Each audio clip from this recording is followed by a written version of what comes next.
Le cancer fait mal psychologiquement, moralement et physiquement. L'ex-Basse-Normandie vient de lancer un projet pilote, des ateliers d'éducation thérapeutique qui rassemblent des patients, des soignants, mais aussi des proches. Nous en parlerons dans un instant avec Claire Delorme. Vous êtes le médecin coordonnateur du réseau Douleur. Mais avant cela, écoutons le témoignage d'une patiente qui était hier au centre anticancéreux François Baclès lors du premier atelier sur ce thème douleur et cancer. Elle s'est confiée à Jean-Yves Gélébar et à David Frotté. La douleur proprement dite, c'est depuis la chirurgie, en fait.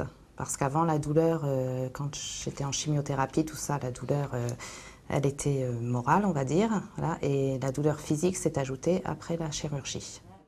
Il y a un an, Valérie apprenait qu'elle souffrait d'un cancer du sein. Depuis, la douleur s'est installée dans sa vie, omniprésente, obsédante. Pour vivre avec et apprendre à mieux la gérer, elle participe à un atelier thérapeutique au centre Baclès. Avec d'autres malades, elle apprend à connaître sa douleur, les traitements et ses effets secondaires et les réponses non médicamenteuses à la douleur quotidienne. Pour cela, médecins et infirmiers s'appuient sur des outils pédagogiques. Là, c'est pour parler de photolangage, donc c'est pour décrire les douleurs, sur les émotions, les sensations. Ça permet un petit peu de pouvoir faire dialoguer les patients autour de leur douleur. Par exemple, là, c'est plus les effets secondaires, donc avec voilà, des petites images qui illustrent un peu les différents effets secondaires. Et puis derrière le dos sur la conduite à tenir ou les choses comme ça. Voilà, là, c'est plutôt les facteurs qui influencent la douleur, donc toujours sous forme d'images. Avec cet atelier thérapeutique, Valérie espère comprendre son mal et tourner cette douloureuse page de sa vie. J'aimerais comprendre pourquoi est-ce que j'ai mal depuis l'opération, en fait, pourquoi ça agit sur les nerfs et qu'est-ce qu'on peut faire pour que je retrouve une vie comme avant. Voilà. Que je puisse refaire les gestes du quotidien comme avant, voilà, que je vive comme avant la maladie.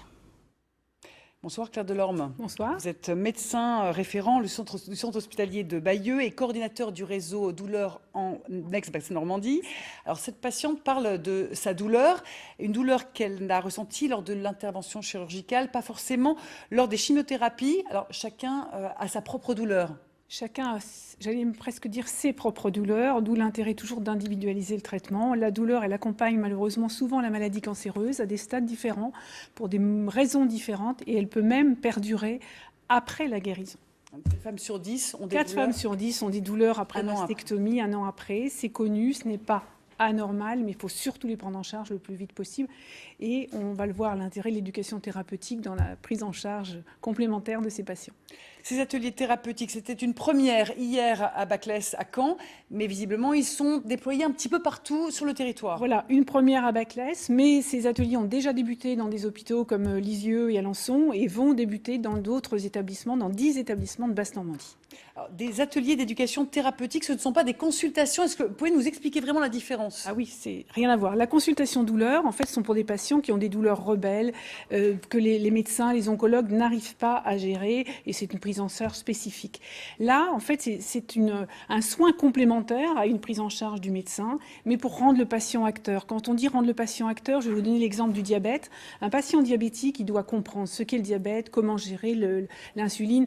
Là, la douleur chronique, la douleur, c'est une maladie chronique, et le patient, la dame le dit d'ailleurs très bien, je veux comprendre.